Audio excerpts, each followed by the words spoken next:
ஓடி விளையாடு ஓய்ந்திருக்கலாகாது. அதுக்கு தான் சூப்பர் சரவணா ஸ்டோர்ஸ்ல சம்மருக்கு ஆடைகள் வாங்கும் போது அவுட்டோர் கேம்ஸ் ஃப்ரீ.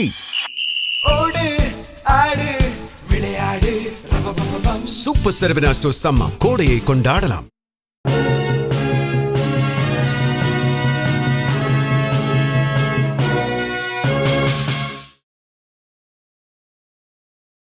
வணக்கம். ஜெம் செய்திகளுக்காக நான் பிரீதா. இந்திய நேரப்படி மதியம் 1:30 செய்திகள். முதலில் ஜெம் தலைப்பு செய்திகளை காணலாம்.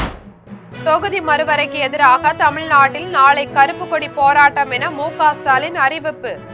மத்திய அரசு பின்வாங்கவில்லை என்றால் விளைவுகளை சந்திக்க வேண்டியிருக்கும் என்று எச்சரிக்கை.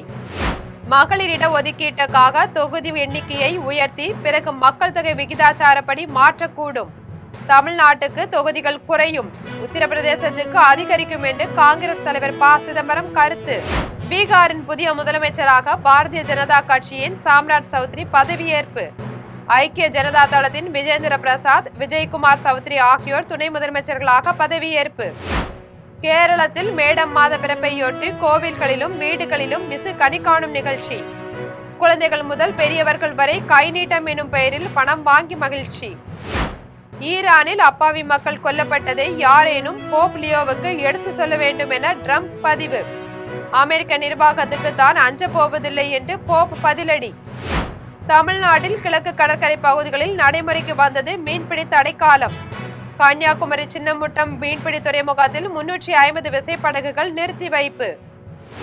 தொகுதி மறுவரைக்கு எதிராக தமிழ்நாடு முழுவதும் வீடுகளிலும் பொது இடங்களிலும் கருப்பு கொடி ஏற்றும் போராட்டம் நாளை நடக்கும் என திமுக தலைவர் மு.க. ஸ்டாலின் அறிவித்துள்ளார். நாடாளுமன்றத்திலும் சட்டமன்றத்திலும் மகளிருக்கு 1/3 பங்கு இடஒதுக்கீடு அளிப்பதற்கான சட்ட முன்வரையை நிறைவேற்றுவதற்காக நாடாளுமன்றத்தின் சிறப்பு கூட்டத்தொடர் ஏப்ரல் 16, 17, 18 ஆகிய 3 நாட்கள் நடைபெற உள்ளது.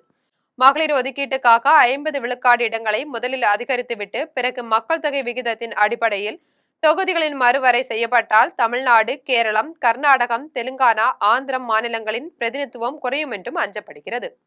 இந்நிலையில் இதுகுறித்து இன்று சென்னை தேனாம்பேட்டையில் உள்ள திமுக தலைமையகத்தில் நாடாளுமன்ற உறுப்பினர்களுடன் அந்த கட்சியின் தலைவர் மு.க. ஸ்டாலின் ஆலோசனை நடத்தினார். அதன்பின் மாவட்ட செயலாளர்களுடனும் ஆலோசனை நடத்தினார். இந்நிலையில் மு.க. ஸ்டாலின் எக்ஸ் தளத்தில் ஒரு பதிவையும் வீடியோவையும் வெளியிட்டுள்ளார். அதில் இந்தியாவின் வளர்ச்சிக்காக பாடுபட்ட குற்றத்திற்காக தமிழ்நாடு உள்ளிட்ட தென் மாநிலங்களுக்கு தண்டனையா என வினவியுள்ளார்.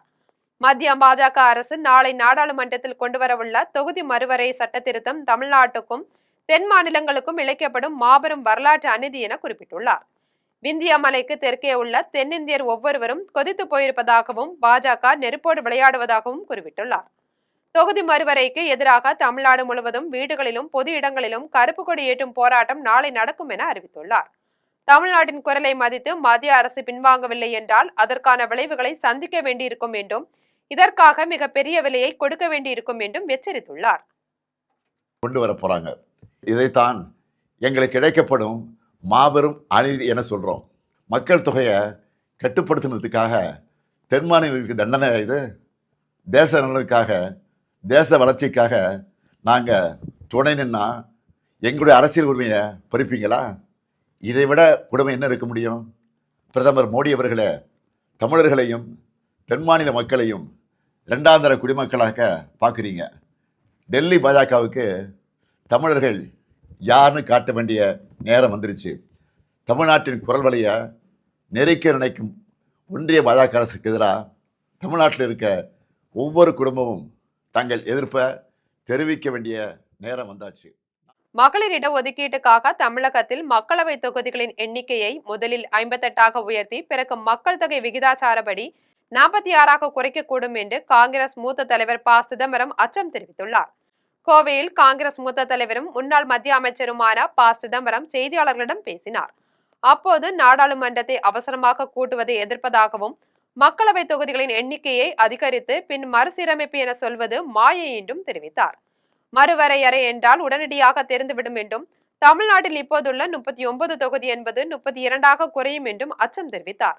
இப்போதுள்ள தொகுதிகளின் எண்ணிக்கையை முதலில் 50 விழுக்காடு எண்ணிக்கையை உயர்த்தி 58 தொகுதிகள் ஆக்கிய பின்னர் 46ஆக குறைக்கக்கூடும் என்றும் அச்சம் தெரிவித்தார்.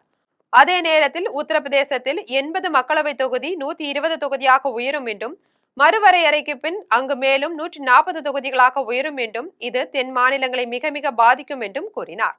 இப்போது 24 விழுக்காடாக உள்ள தென் மாநிலங்களை சேர்ந்த உறுப்பினர்களின் எண்ணிக்கை இனி 20 விழுக்காடாக குறையும் என்றும் அச்சம் தெரிவித்தார். அது அதிகாரபூர்வமான செய்தி என்று நினைக்கிறேன். அதிலிருந்து என்ன தெரிகிறது என்றால், முதல்ல மறுவரையறை, மறுசீரமைப்பு, அது உச்சரிப்பதற்கு வசதியாக இருக்கும். மறுசீரமைப்பு மட்டும்தான் செய்ய போகிறோம் என்று சொன்னார். அப்போதே காங்கிரஸ் கட்சியும் இந்தியா கூட்டணியினுடைய கட்சிகளும் அதை எதிர்த்தன. திராவிட முன்னேற்றக் கழகம் ஃபேர் டீலிமிட்டேஷன், நியாயமான மறுசீரமைப்பு என்ற கோஷத்தை வைத்தார்கள். பீகாரில் தேசிய ஜனநாயக கூட்டணி அரசின் முதல் பாரதிய ஜனதா கட்சி முதலமைச்சராக சாம்ராட் சௌத்ரி பதவியேற்றுக் கொண்டார். அவருக்கு ஆளுநர் பதவியேற்பு உறுதிமொழியும் செய்து வைத்தார். பீகாரில் பாஜக, ஐக்கிய ஜனதா தளம், லோக் ஜனசக்தி ஆகியன இணைந்த தேசிய ஜனநாயக கூட்டணி ஆட்சி நடைபெற்று வருகிறது. சட்டமேலவை உறுப்பினராகவும் முதலமைச்சராகவும் இருந்த ஐக்கிய ஜனதா தள தலைவர் நிதிஷ்குமார் அந்த பதவியில் இருந்து விலகி மாநிலங்களவை உறுப்பினராக பதவியேற்றுக் கொண்டார். இந்நிலையில் பீகாரில் நிதிஷ் அரசில் துணை முதலமைச்சராக இருந்த பாஜகவின் சாம்ராட் சௌத்ரியை புதிய முதலமைச்சராக தேர்ந்தெடுத்துள்ளனர். அவர் இன்று ஆளுநர் மாளிகையில் நடைபெற்ற நிகழ்ச்சியில் முதலமைச்சராக பதவியேற்றுக் கொண்டார். அவருக்கு ஆளுநர் பதவியேற்பு உறுதிமொழியும் செய்து வைத்தார். அதேபோல் ஐக்கிய ஜனதா தளத்தை சேர்ந்த விஜேந்திர பிரசாத் யாதவ், விஜய்குமார் சௌத்ரி ஆகியோர் துணை முதலமைச்சராக பதவியேற்றுக் கொண்டனர். பீகாரில் இதற்கு முன் சுசில்குமார் மோடி, சாம்ராட் சௌத்ரி ஆகியோர் துணை முதலமைச்சர்களாக இருந்துள்ளனர். இப்போதுதான் முதல் முறையாக பாரதிய ஜனதாவை சேர்ந்த ஒருவர் முதலமைச்சராக பதவியேற்றுள்ளார். அவர் கடவுளின் மீது ஆணையாக என்று கூறி பதவியேற்றதும் அதற்கு முன்னதாக அனுமன் கோயிலில் சென்று வழிபாடு செய்து வந்ததும் குறிப்பிடத்தக்கது. கேரள மேடம் மாத பிறப்பையொட்டி கோவில்களிலும் வீடுகளிலும் விஷு கனி காணும் நிகழ்ச்சிகள் நடைபெற்றுள்ளன. குழந்தைகள் முதல் பெரியவர்கள் வரை கைநீட்டம் என்னும் பெயரில் பணம் வாங்கி மகிழ்ந்தனர். தமிழ்நாட்டில் புத்தாண்டின் முதல் மாதமான சித்திரை நேற்று பிறந்தது. மலையாள பஞ்சாங்க முறைப்படி அங்கு மேட மாதம் இன்று தொடங்கியுள்ளது. இதையடுத்து விசு கனி காணும் நிகழ்ச்சி இன்று கொண்டாடப்பட்டு வருகிறது.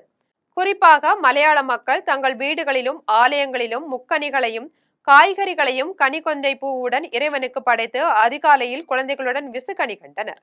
தொடர்ந்து குழந்தைகள் முதல் பெரியவர்கள் வரை கைநீட்டம் வழங்கியும் மகிழ்ச்சியாக கொண்டாடினர். இதேபோல் குருவாயூர் கிருஷ்ணசுவாமி ஆலயம், திருவல்லா வல்லபர் ஆலயம், நெய்யாற்றிங்கரை கிருஷ்ணசுவாமி ஆலயம் ஆகியவற்றில் அதிகாலையிலேயே பக்தர்கள் திரண்டு வரிசையில் காத்து நின்று சிறப்பு தரிசனம் செய்தனர். பத்தனம்திட்டை மாவட்டத்தில் உள்ள சபரிமலை ஐயப்பன் கோவிலிலும் அதிகாலையிலேயே பக்தர்கள் திரண்டு நின்று தரிசனம் செய்தனர். இதேபோல் உலகம் முழுவதும் மலையாளம் மொழி பேசும் மக்கள் கனிகாணும் திருநாளை இன்று சிறப்பாக கொண்டாடி வருகின்றனர். ஈரானில் அரசை எதிர்த்து போராடிய அப்பாவி மக்கள் 42,000 பேர் கொல்லப்பட்டதை யாரேனும் ஒருவர் போப் 14ஆம் லியோவுக்கு எடுத்துரைக்க வேண்டும் என்று அமெரிக்க அதிபர் டொனால்ட் ட்ரம்ப் தெரிவித்துள்ளார். அமெரிக்க அதிபர் டொனால்ட் ட்ரம்ப் ட்ரூத் சமூக வலைதளத்தில் வெளியிட்டுள்ள பதிவில், கடந்த 2 மாதங்களாக ஈரானில் ஆயுதமின்றி அரசை எதிர்த்து போராடிய அப்பாவி மக்கள் 42,000 பேர் கொல்லப்பட்டதை அன்பு கூர்ந்து யாரேனும் ஒருவர் அதை போப் 14ஆம் லியோவுக்கு எடுத்து சொல்ல வேண்டும் என்று தெரிவித்துள்ளார். ஈரான் அணுகுண்டு வைத்திருப்பதை தம்மால் ஒரு காலம் ஏற்றுக்கொள்ள முடியாது என்றும் ட்ரம்ப் தெரிவித்துள்ளார். முன்னதாக ஈரான் விவகாரம், உள்நாட்டு நிகழ்வுகள் ஆகியன குறித்து போப்பின் நிலைப்பாடு தவறானது என்று டொனால்ட் ட்ரம்ப் விமர்சித்திருந்தார். இவ்வாறு விமர்சித்ததற்காக போப்பிடம் மன்னிப்பு கேட்க ட்ரம்ப் மறுத்துவிட்டார். ட்ரம்புடன் நிலவும் கருத்து வேறுபாடு குறித்த வினாவுக்கு போப் 14ஆம் லியோ பதிலளித்துள்ளார். அதில் அமெரிக்க நிர்வாகத்துடன் மோதல் போக்கையும் போப்புடன் இது குறித்து விவாதிப்பதையும் தான் விரும்பவில்லை என்றும் கூறியுள்ளார். போர்களை நிறுத்துவதிலும் உலக அமைதி நல்லிணக்கம் ஆகியவற்றிலும் தான் கவனம் செலுத்துவதாகவும் ட்ரம்ப் நிர்வாகத்துக்கு தான் அஞ்சப் போவதில்லை என்றும் போப் தெரிவித்துள்ளார். தமிழ்நாட்டில் கிழக்கு கடற்கரை பகுதிகளில் மீன்பிடி தடைக்காலம் இன்று நடைமுறைக்கு வரும் நிலையில் கன்னியாகுமரி கிழக்கு கடற்கரை சின்னமுட்டம் மீன்பிடி துறைமுகத்தில் 350க்கும் மேற்பட்ட விசைப்படகுகள் நிறுத்தி வைக்கப்பட்டுள்ளன. கன்னியாகுமரி முதல் சென்னை, திருவள்ளூர் வரையிலான தமிழகத்தின் கிழக்கு கடற்கரை பகுதிகளில் ஒவ்வொரு ஆண்டும் ஏப்ரல் மற்றும் மே மாதங்களில் மீன்களின் இனப்பெருக்க காலமாக கருதப்படுகிறது. அந்த காலங்களில் விசைப்படகுகள் ஆழ்கடலுக்கு சென்று மீன்பிடிக்க தடைக்காலமாகும். அதன்படி இந்த ஆண்டும் ஏப்ரல் மாதம் 15ஆம் நாள் முதல் ஜூன் மாதம் 14ஆம் நாள் வரை 61 நாட்கள் விசைப்படகுகள் மீன்பிடிக்க தடை விதிக்கப்பட்டுள்ளது. இதைத் தொடர்ந்து கன்னியாகுமரி அருகே உள்ள சின்னமுட்டம் மீன்பிடி துறைமுகத்தை தங்கு தளமாக கொண்டு மீன்பிடி தொழிலில் ஈடுபட்டு வரும் 350க்கும் மேற்பட்ட விசைப்படகுகள் இன்று மீன்பிடிக்க செல்லாமல் கரையிலேயே நிறுத்தி வைக்கப்பட்டுள்ளன. மேலும் படகுகளில் உள்ள மீன்பிடி கருவிகளை வீடுகளுக்கு எடுத்து சென்றனர். தடை காலத்தின் போது மீனவர்கள் தங்களது படகுகளில் சீரமைப்பு பணிகளை மேற்கொள்ள உள்ளனர். மீன்பிடி தடைக்கால நிவாரணத்தை அரசு விரைந்து வழங்க நடவடிக்கை எடுக்க வேண்டும் என மீனவ சங்கத்தினர் கோரிக்கை விடுத்துள்ளனர். சென்னை கிண்டியில் நடைபெற்ற நிகழ்ச்சியில் பாஜகவின் புதிய யுகம் படைக்கும் தாமரை வாக்குறுதி 2026 தேர்தல் அறிக்கையை மத்திய அமைச்சர் JP நட்டா வெளியிட்டார்.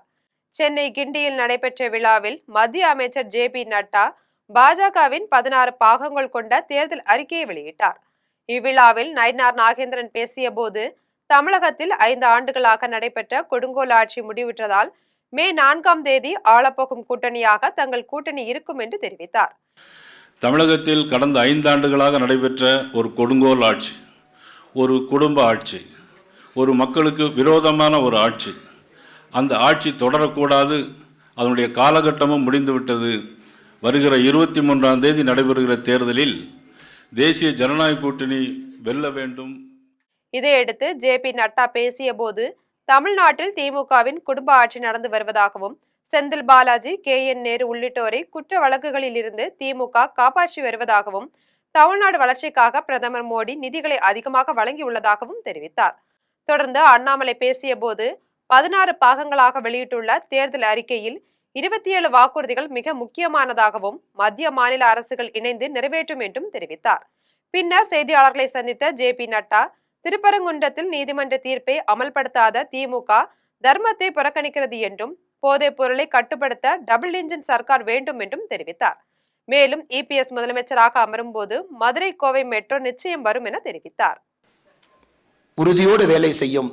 அதே நேரத்தில் NDPS ஆக்ட்ல திரும்ப குற்றத்தில் ஈடுபடக்கூடிய குற்றவாளிகளுக்கு போதைப் பொருள் சம்பந்தமாக அவருக்கு மரண தண்டனை விதிப்பதற்கு NDPS சட்டத்திலே வாய்ப்பு இருக்கிறது. அதையும் விரைவு சிறப்பு நீதிமன்றங்கள் மூலமாக தமிழகத்திலே அதையும் உறுதிப்படுத்துவோம் என்கின்ற வாக்குறுதியை உங்களுக்கு அளிக்கின்றோம். திமுக அமைச்சரவையில் அதிக ஊழல் செய்த அமைச்சர்கள் பட்டியலில் ஏவா வேலுதான் முதலில் உள்ளார் என்று பாஜக முன்னாள் தேசிய தலைவர் JP நட்டா விமர்சித்துள்ளார். திருவண்ணாமலை மாவட்டம் அண்ணா சிலை முன் பாஜக தொகுதி வேட்பாளர் ஏழுமலையை ஆதரித்து பாஜக முன்னாள் தேசிய தலைவர் JP நட்டா பிரச்சாரம் மேற்கொண்டார். அப்போது பேசிய அவர், தமிழகத்தில் போதைப் பொருள் கலாச்சாரம் மற்றும் பாலியல் வன்கொடுமை நிகழ்வுகளில் இருந்து விடுபட வேண்டும் என்றால் தாமரை சின்னத்திற்கு வாக்களிக்க வேண்டும் என்று கேட்டுக்கொண்டார். தொடர்ந்து திருவண்ணாமலையை சேர்ந்த அமைச்சர் ஏவா வேலு, அண்ணாமலையார் கோவிலுக்கு உள்ளே செல்ல மாட்டேன் என கூறியுள்ளது அதிர்ச்சியை ஏற்படுத்தியுள்ளதாகவும், அவர் இந்து மதத்தை இழிவுபடுத்தும் விதமாக நடந்து கொண்டு உள்ளார் எனவும் குற்றம் சாட்டினார். மேலும் திமுக அமைச்சரவையில் அதிக ஊழல் செய்த அமைச்சர்கள் பட்டியலில் இவர்தான் முதலில் உள்ளார் என்றும், அதனால்தான் அவர் முதலமைச்சருக்கும் மிக நெருக்கமாக உள்ளார் என்றும் தெரிவித்தார். நடிகர் விஜய் தேர்தலில் தோற்றுவிடுவோம் என்ற பயத்தில் 2 தொகுதிகளில் போட்டியிடுகிறார் என விடுதலை சிறுத்தைகள் கட்சி தலைவர் தொல் திருமாவளவன் விமர்சித்துள்ளார். ராணிப்பேட்டை மாவட்டம் எச்சிபுத்தூர், அரக்கோணம் பழைய பேருந்து நிலையம் உள்ளிட்ட பகுதிகளில் விடுதலை சிறுத்தைகள் கட்சி தலைவர் தொல் திருமாவளவன் அரக்கோணம் தொகுதி விடுதலை சிறுத்தைகள் கட்சி வேட்பாளர் எழில் கரோலினை ஆதரித்து தீவிர தேர்தல் பிரச்சாரம் மேற்கொண்டார். அப்போது பொதுமக்கள் மத்தியில் அவர் பேசிய போது, தாவேகா தலைவர் விஜய் அதிக வாக்குகளை பெறலாம், ஆனால் ஆட்சிக்கு வர முடியாது என்றும், அவர் தோற்றுவிடுவோம் என்ற பயத்தில் 2 தொகுதியில் போட்டியிடுகிறார் என்றும் விமர்சித்தார். அதிமுக பாஜகவை தோளில் சுமந்து கொண்டு தேர்தல் பிரச்சாரம் செய்து வருகிறது என்றார். மதவாத கட்சிகளுக்கும் தமிழக வாக்காளர்கள் ஒருபோதும் வாக்களிக்க மாட்டார்கள் என்று தெரிவித்தார். இந்நிகழ்வில் இச்சிபுத்தூர் ஊராட்சி ஒன்றிய செயலாளர் பாக்கியராஜ், ஒன்றிய கவுன்சிலர் ஆஷா பாக்கியராஜ், ஒன்றிய செயலாளர் தமிழ்மணி உள்ளிட்ட கூட்டணி கட்சி நிர்வாகிகள் ஏராளமானோர் கலந்து கொண்டனர். கிறிஸ்தவர்களின் உரிமைகளை காக்க அரசுக்கும் கிறிஸ்தவர்களுக்கும் இடையே ஒரு பாலமாக செயல்படுவேன் என்று கோவை தெற்கு தொகுதி திமுக வேட்பாளர் செந்தில் பாலாஜி தெரிவித்துள்ளார். கோவை உப்பிலிப்பாளையத்தில் உள்ள ஆலயத்தில் கிறிஸ்தவ நல அமைப்பு சார்பில் அனைத்து கிறிஸ்தவ சபைகளின் ஒருங்கிணைந்த ஜெப கூட்டம் நடைபெற்றது. கோவை CSI திருமண்டல பேராயர் பிரின்ஸ் கால்வின் தலைமையில் கோவை தெற்கு தொகுதி திமுக வேட்பாளர் செந்தில் பாலாஜி கலந்து கொண்டார். தொடர்ந்து கூட்டத்தில் செந்தில் பாலாஜி பேசிய போது, திமுக ஆட்சி மீண்டும் வந்தவுடன் கிறிஸ்தவர்கள் தேவாலயங்கள் கட்டுவதற்கு தேவையான அனுமதிகள் வழங்கப்படும் என்றும், ஆலயங்கள் கட்டுவதில் உள்ள தடைகள் நீக்கப்படும் என்றும் உறுதியளித்தார். தொடர்ந்து கிறிஸ்தவர்களின் நல்லடக்கத்திற்கு தேவையான கல்லறைகள் ஏற்படுத்தி தரப்படும் எனவும் தெரிவித்தார். இந்த தேர்தலில் வெற்றி பெற்று உங்களுக்கு அனைத்து வசதிகளும் செய்து தருவேன் என்று விருதாச்சலம் தொகுதி தேமுதிக வேட்பாளர் பிரேமலதா தெரிவித்துள்ளார். கடலூர் மாவட்டம் விருதாச்சலம் தொகுதியில் தேமுதிக வேட்பாளர் பிரேமலதா தீவிர வாக்கு சேகரிப்பில் ஈடுபட்டார். அவர் சேப்பாக்கம் கிராமத்தில் கூட்டணி கட்சிகளுடன் வீடு வீடாக சென்று முரசு சின்னத்திற்கு வாக்கு சேகரித்தார். அப்போது பேசிய அவர், விஜயகாந்த் 2006 என்னவெல்லாம் செய்தாரோ அதேபோல் நானும் இந்த தேர்தலில் வெற்றி பெற்று உங்களுக்கு அனைத்து வசதிகளும் செய்து தருவேன் என்று தெரிவித்தார். எனவே தனக்கு முரசு சின்னத்தில் வாக்களிக்க வேண்டும் என்று கேட்டுக்கொண்டார். இதில் திமுக ஒன்றிய செயலாளர் பாவாடை கோவிந்தசாமி, தேமுதிக ஒன்றிய செயலாளர் சேகர் பச்சமுத்து, திமுக இளைஞரணி துணை அமைப்பாளர் பாபு உள்ளிட்ட கூட்டணி கட்சி நிர்வாகிகள் கலந்து கொண்டனர். பாஜக ஜாதி மதம் பார்க்காத கட்சி என கிளியூர் தொகுதி தமிழ் மாநில காங்கிரஸ் வேட்பாளர் நிவின் சைமன் தெரிவித்துள்ளார். கன்னியாகுமரி மாவட்டம் பையங்குளம், மணலி, புதுக்கடை பேருந்து நிலையம் உள்ளிட்ட பகுதிகளில் கிளியூர் தொகுதி தமிழ் மாநில காங்கிரஸ் வேட்பாளர் நிவின் சைமன் திறந்தவெளி வாகனத்தில் தீவிர வாக்கு சேகரிப்பில் ஈடுபட்டார். அப்போது பொதுமக்கள் மத்தியில் பேசிய போது, இந்து, முஸ்லிம் மற்றும் கிறிஸ்தவ அமைப்பினர் அனைவரும் தனக்கு ஆதரவு அளிப்பதாகவும், தனது தந்தை இத்தொகுதியில் 10 ஆண்டுகளாக தமிழ் மாநில காங்கிரஸ் சார்பில் போட்டியிட்டு மக்களின் கனவுகள் அனைத்தையும் நிறைவேற்றியவர் என்றும் தெரிவித்தார். பாஜக ஜாதி மதம் பார்க்காத கட்சி என்றார். சுற்றுப்பயணம் ரொம்ப எழுச்சிகரமாக இருந்தது. கிட்டத்தட்ட ஒரு 4 பஞ்சாயத்தில் உள்ள ஊர்களை எல்லாம் சுற்றி வந்தோம். சுற்றி வந்ததில் கண்டிப்பாக ஒரு விஷயத்தை என்னால் தெளிவாக சொல்ல முடியும். அது என்னன்னு பார்த்தீங்கன்னா, கண்டிப்பாக இந்த வாட்டி வரக்கூடிய எலெக்ஷனில் கண்டிப்பாக மதம் சார்ந்த விஷயங்கள் இல்லை. ஏன்னா இப்போதைக்கு நான் பார்த்த மட்டும் அனைத்து தரப்பு மக்களும் கண்டிப்பாக ரோட்டில் நின்று வரவேற்பு கொடுத்தாங்க. தான் பெங்களூர் போனதால் அனைவருக்கும் குளிர்விட்டு போச்சு என்று அனைத்து இந்திய புரட்சி தலைவர் மக்கள் முன்னேற்ற கழக தலைவர் சசிகலா விமர்சித்துள்ளார்.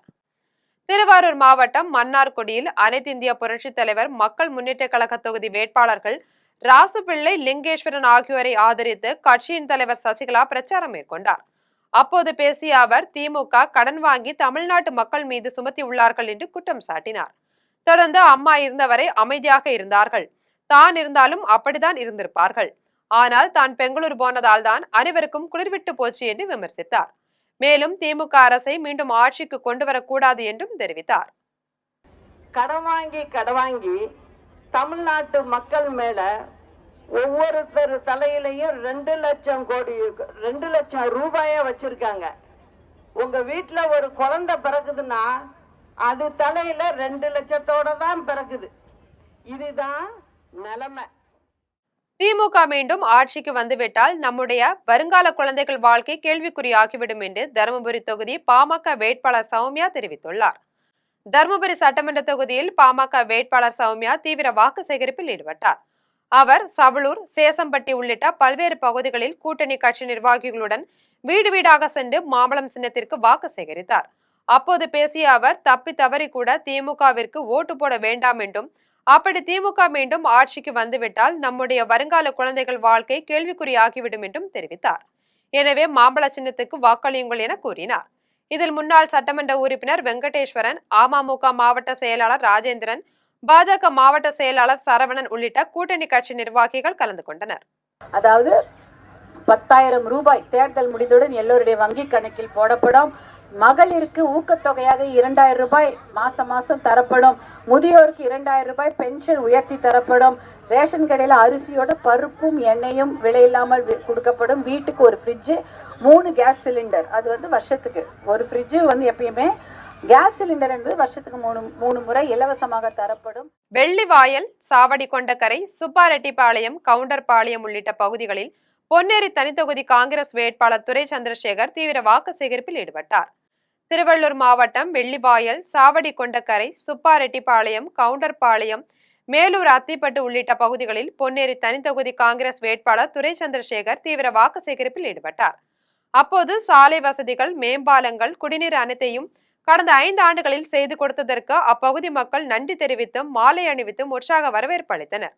இதன் பின்னர் காங்கிரஸ் வேட்பாளர் துரை சந்திரசேகர் பொதுமக்கள் மத்தியில் பேசிய போது, திமுக ஆட்சியில் அனைத்து திட்டங்களும் மக்களிடம் சிறப்பான வரவேற்பு பெற்றுள்ளதாக தெரிவித்தார். 8,000 ரூபாய் கூப்பன் உள்ளிட்ட வாக்குறுதி அளித்துள்ள முதல்வர் மு.க. ஸ்டாலின் மீண்டும் முதலமைச்சராக கை சின்னத்தில் வாக்களிக்க வேண்டும் என கேட்டுக்கொண்டார்.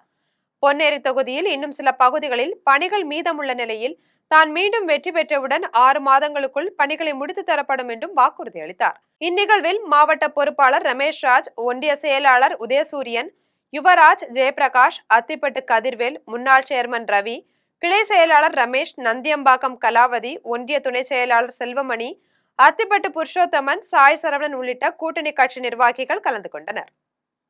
கடந்த 5 ஆண்டு கால திமுக ஆட்சியில் விவசாயிகள் மீது அடக்குமுறை மற்றும் மிக மோசமான நெருக்கடியை சந்தித்து வருகின்றனர் என தமிழ்நாடு அனைத்து விவசாயிகள் சங்க தலைவர் PR பாண்டியன் தெரிவித்துள்ளார். மயிலாடுதுறை மாவட்டம் சீர்காழியில் தமிழ்நாடு அனைத்து விவசாயிகள் சங்கங்களின் ஒருங்கிணைப்பு குழுவின் அவசர ஆலோசனை கூட்டம் நடைபெற்றது. இக்கூட்டத்திற்கு பிறகு அந்த அமைப்பின் தலைவர் PR பாண்டியன் செய்தியாளர்களை சந்தித்து பேசிய போது, கடந்த 5 ஆண்டு கால திமுக ஆட்சியில் விவசாயிகள் மீது அடக்குமுறை மற்றும் மிக மோசமான நெருக்கடியை சந்தித்து வருவதாக குற்றம் சாட்டினார்.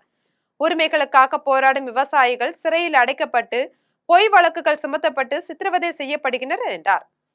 தமிழக அரசின் நில ஒருங்கிணைப்பு சட்டம் 2023 விவசாயிகளின் விளைநிலங்கள் மற்றும் நீர்நிலைகளின் உரிமையை பறிக்க வழிவகை செய்வதாக குற்றம் சாட்டினார். 33 இடங்களில் விளைநிலங்களை ஆக்கிரமித்து சிப்காட் அமைக்கப்படுவதாக குறிப்பிட்ட அவர், அங்கு இதுவரை எத்தனை தொழிற்சாலைகள் தொடங்கப்பட்டுள்ளன என்பது குறித்து முதலமைச்சர் விளக்கவில்லை என்றும் தெரிவித்தார். போராடிய விவசாயிகள் சிறையில் அடைத்த கொடுமை செய்த அரசு திமுக அரசு. அதுல யாரும் எந்த அரசாங்க காலத்திலையும் இது மாதிரி சிறையில் அடைத்தது கிடையாது. இந்தியாவில் எந்த மாநிலத்திலையும் சிறையில் அடைத்தது கிடையாது. அதற்கு அடிப்படை நில மாஃபியாக்கு திமுக அரசை வழிகாட்டுகிறார். குறிப்பா தமிழ்நாடு நில ஒருங்கிணைப்பு சட்டம் 2023 இந்த சட்டம் விவசாயிகள் குடியிருக்கிற குடியிருப்புகள், விவசாயிகளுடைய விளைநிலங்கள் யாருக்கு சொந்தம் இல்லை.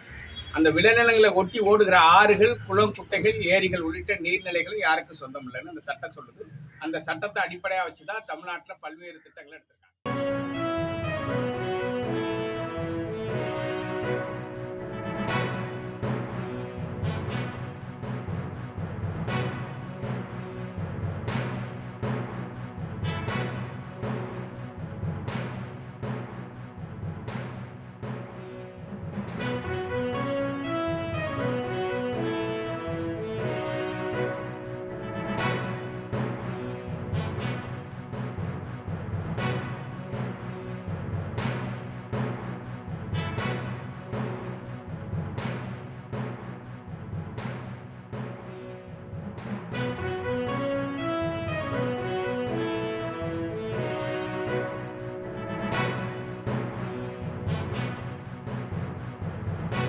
காரைக்கால் மீனவர்கள் தொடர் கைது விவகாரத்தில் மத்திய அரசும் தமிழக திமுக அரசும் அக்கறை காட்டாமல் இருப்பது அவமானத்திற்குரியது என்று புதுச்சேரி மாநில அதிமுக செயலாளர் அன்பழகன் குற்றம் சாட்டியுள்ளார்.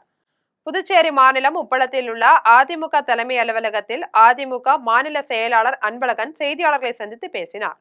அப்போது காரைக்கால் மீனவர்கள் ஒவ்வொரு ஆண்டும் இலங்கை அரசால் கைது செய்யப்படுவதும் அவர்களின் வாழ்வாதாரமான படகுகள் பறிமுதல் செய்யப்படுவதும் தொடர் கதையாகியுள்ளது. இதற்கு நிரந்தர தீர்வு காண வேண்டிய தமிழக திமுக அரசும் மத்திய அரசும் மீனவர்கள் மீது அக்கறை காட்டாமல் இருப்பது அவமானத்திற்குரியது என்று குற்றம் சாட்டினார்.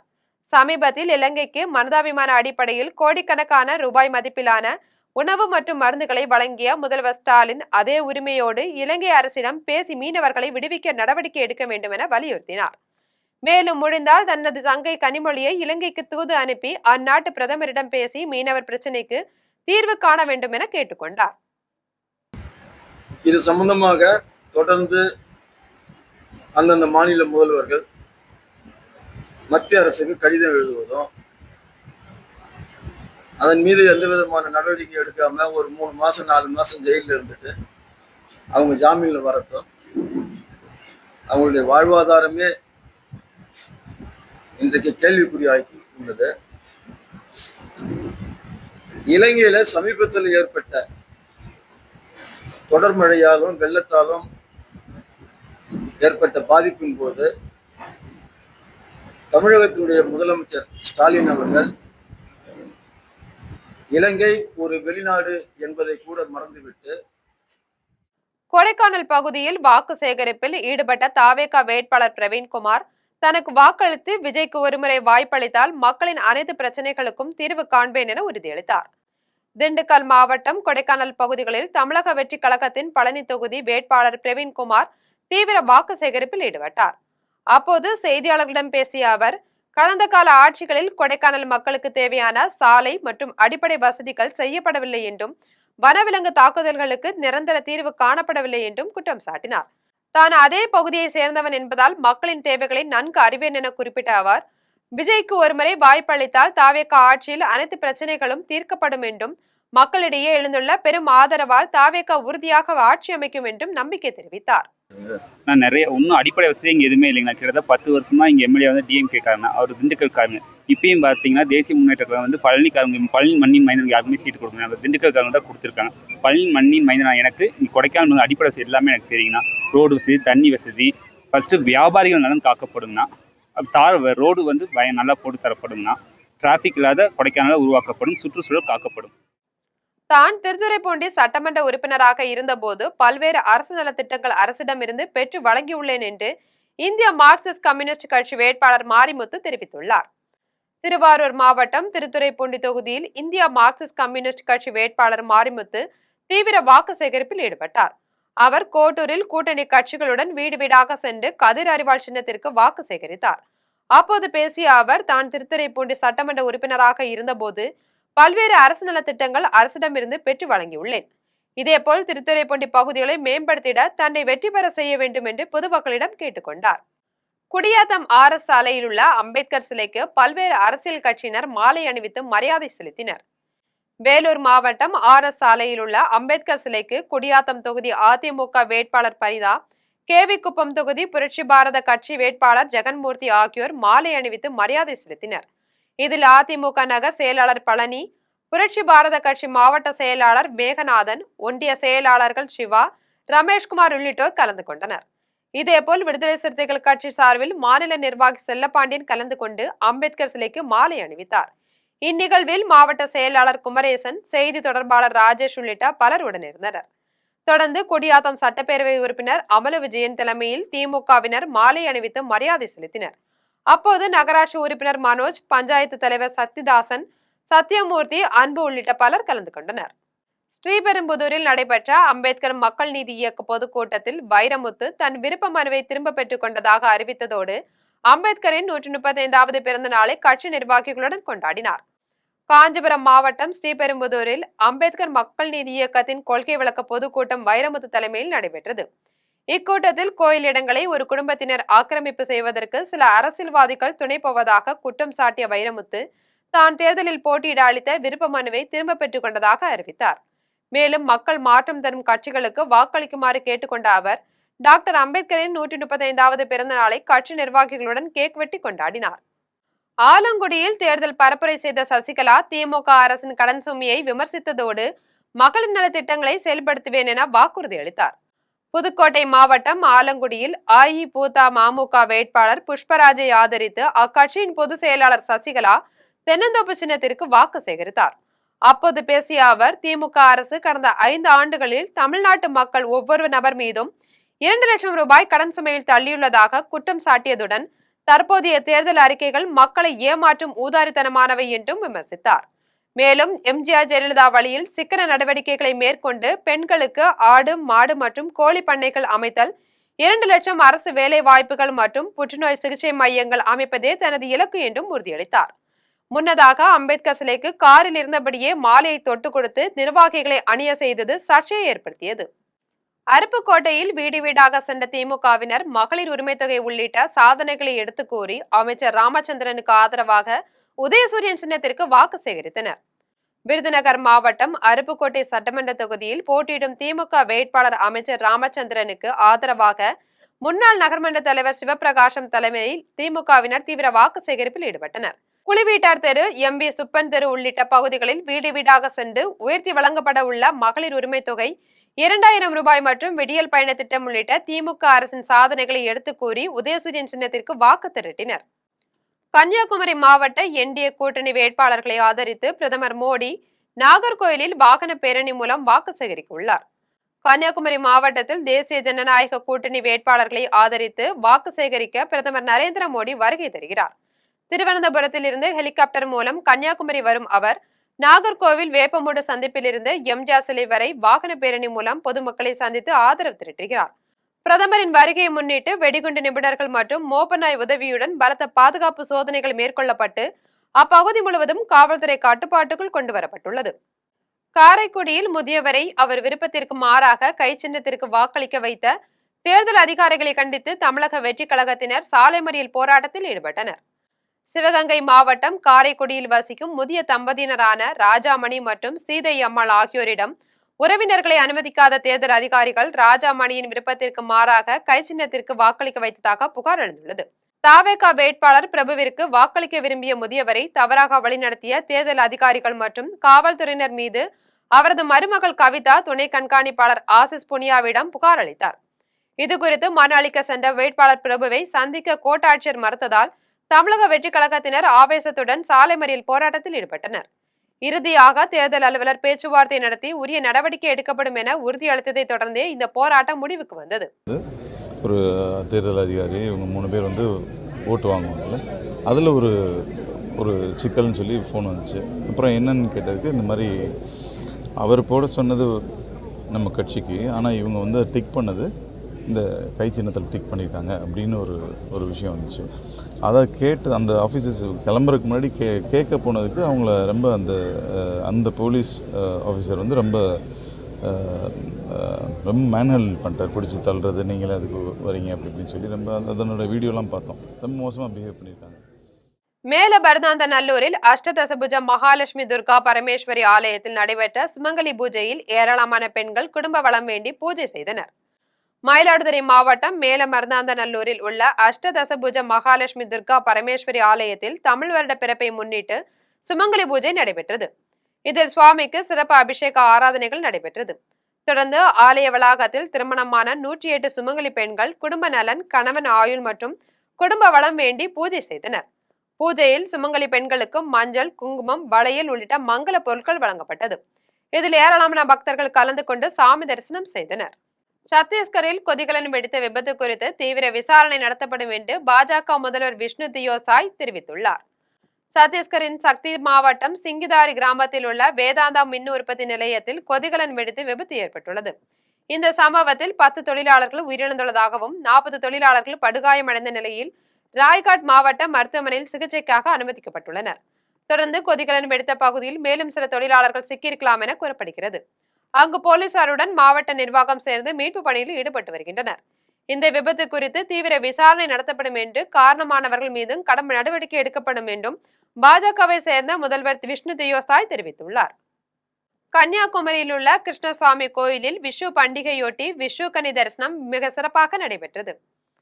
கன்னியாகுமரி மாவட்டம் மீனச்சலில் உள்ள கிருஷ்ணசுவாமி கோயிலில் விஷு பண்டிகையொட்டி அதிகாலை 4 மணி அளவில் நடை திறக்கப்பட்டது. இதில் பக்தர்களுக்கு வெற்றிலையில் நாணயங்கள் கைநீட்ட பிரசாதமாக கோவில் அர்ச்சகர் வழங்கினார். இந்நிகழ்வில் ஏராளமான மக்கள் அதிகாலையில் எழுந்து குளித்து புத்தாடை அணிந்து குடும்பமாக கோவில்களுக்கு வந்து சாமி தரிசனம் செய்தனர். விஷு பண்டிகை முன்னிட்டு வீடுகளிலும் கிருஷ்ணனை அலங்கரித்து மலர் மாலை அணிவித்து கனி காணும் சடங்கு நடைபெற்றது. இதேபோல கேரளாவில் புகழ்பெற்ற குருவாயூர் கோயில், சபரிமலை கோயில் உள்பட பிரசித்தி பெற்ற கோவில்களிலும் விஷு கனி தரிசனம் நடைபெற்றன. இனி வருவது திரையுலக செய்திகள். வாட்டர்மெலன் சுதாகர் தனியார் நிகழ்ச்சி ஷூட்டிங் ஸ்பாட்டில் இருந்த பெண்களை தரிக்குறைவாக பேசியுள்ளார் என நடிகர் மாகாபா ஆனந்த் குற்றம் சாட்டியுள்ளார். திருவள்ளூர் மாவட்டம் நசரத்பேட்டை காவல் நிலையத்தில் கடந்த 2 தினங்களுக்கு முன்பு வாட்டர்மெலன் சுதாகர் தனியார் தொலைக்காட்சி நிகழ்ச்சியில் அவரை தாக்கியதாக கூறி கானோ வினோத், மாகாபா ஆனந்த், புகழ், அசார் ஆகியோர் மீது புகார் அளித்திருந்தார். இந்த புகாரின் அடிப்படையில் நசரத்பேட்டை காவல்துறையினர் விசாரணை மேற்கொண்டனர். இதனிடையே புகார் குறித்து விளக்கம் அளிக்க நடிகர் புகழ், கானா வினோத் ஆகியோர் நசரத்பேட்டை காவல் நிலையத்தில் அவர்களுடைய வழக்கறிஞர்களுடன் ஆஜராகினர். இதன் பின்னர் நடிகர் மாகாபா ஆனந்த் செய்தியாளர்களை சந்தித்து பேசிய போது தனியார் நிகழ்ச்சி ஷூட்டிங் ஸ்பாட்டில் இருந்த பெண்களை தரைக்குறைவாக பேசியதாக குற்றம் சாட்டினார். இதன் காரணமாக அவரை அங்கிருந்து வெளியேற்றப்பட்டதாகவும் தெரிவித்தார். விளம்பரத்திற்காக திவாகர் இதுபோன்று செய்து வருவதாக கூறினார். தமிழ் புத்தாண்டு அன்று காவல் நிலையம் வர வேண்டும் என்று தனக்கு விதிக்கப்பட்டுள்ளது என்று நகைச்சுவையுடன் தெரிவித்தார்.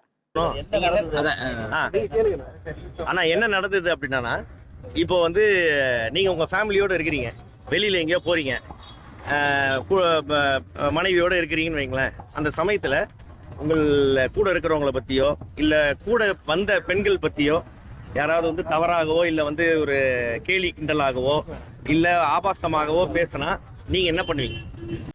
பிரபல நடிகர் ஒய்ஜி மகேந்திரன் நடிக்கும் சாருகேசி திரைப்படத்தின் டீசரை படக்குழுவினர் வெளியிட்டுள்ளனர். பிரபல நடிகர் ஒய்ஜி மகேந்திரன் சாருகேசி என்ற புதிய படத்தில் நடித்துள்ளார். இதில் சத்யராஜ், சமுத்திரகனி, சுகாசினி மணிரத்னம், தலைவாசல் விஜய், ரம்யா பாண்டியன், ராஜ் ஐயப்பன், மதுவந்தி ஆகியோர் முக்கிய கதாபாத்திரங்களில் நடித்துள்ளனர். இயக்குனர் சுரேஷ் கிருஷ்ணா இயக்கத்தில் இசையமைப்பாளர் தேவா இப்படத்திற்கு இசையமைத்துள்ளார். இதையடுத்து இப்படத்தின் டீசரை படக்குழுவினர் வெளியிட்டுள்ளனர். அதில் ஒரு புகழ்பெற்ற கர்நாடக இசை கலைஞரான ஒய்ஜி மகேந்திரனின் மகன் பழக்க வழக்கங்களும் அவரது திருமண வாழ்க்கையில் ஏற்படும் பிரச்சனைகளை கொண்டும் உருவாக்கப்பட்டுள்ளது. இதைத் தொடர்ந்து மே மாதம் 8ஆம் தேதி திரையரங்குகளில் இப்படம் வெளியாக உள்ள நிலையில் ஒய்ஜி மகேந்திரனின் ரசிகர்களிடையே இப்படத்தின் மீதான எதிர்பார்ப்பு அதிகரித்துள்ளது. இனி வருவது உலக செய்திகள்.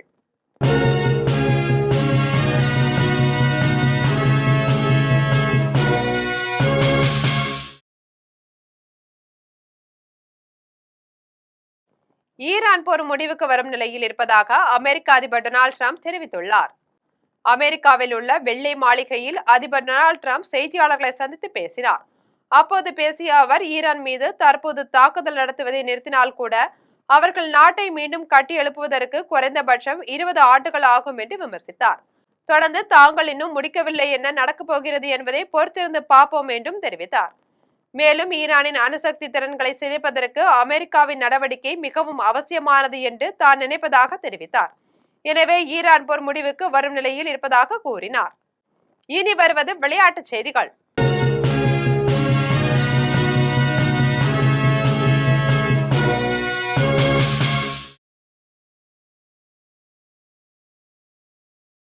IPL 20 ஓவர் கிரிக்கெட் தொடரின் 23வது போட்டியில் ராயல் சேலஞ்சர்ஸ் பெங்களூரு மற்றும் லக்னோ சூப்பர் ஜெயண்ட் அணிகள் இன்று மோதுகிறது.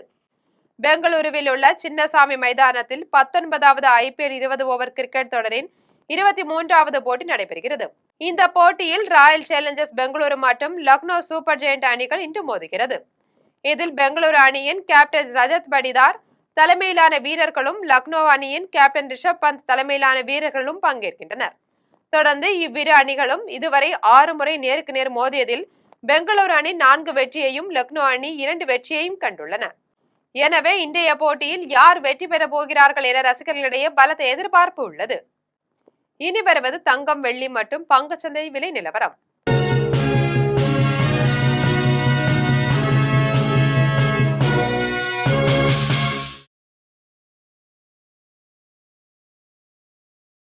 சென்னையில் ஆபரண தங்கம் இன்று 1 சவரன் 1,14,560 ரூபாய்க்கு விற்பனை செய்யப்படுகிறது.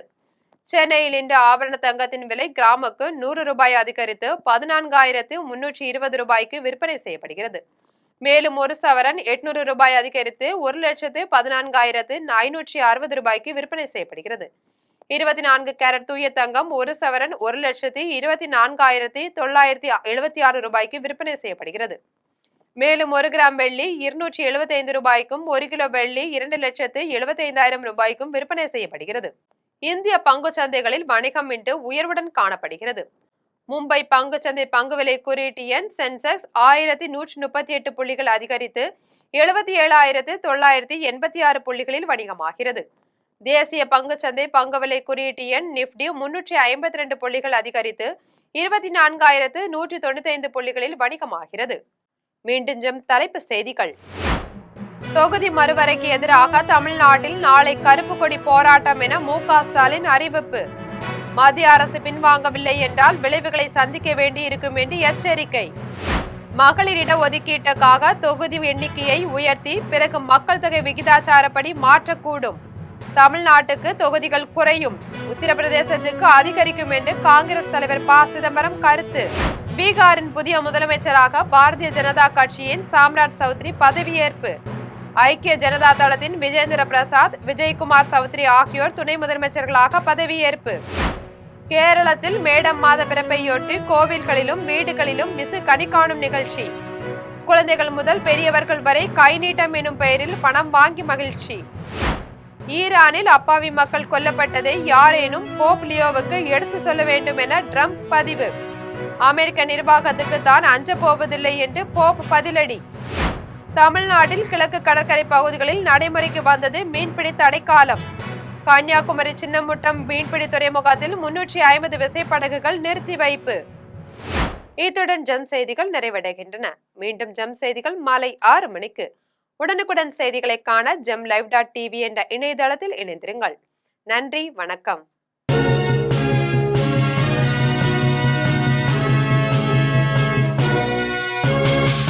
ஓடி விளையாடு, ஓய்ந்திருக்கலாகாது. அதுக்கு தான் சூப்பர் சரவணா ஸ்டோர்ஸ்ல சம்மருக்கு ஆடைகள் வாங்கும்போது outdoor games free. Super Saravana stores summer கோடையை கொண்டாடலாம்.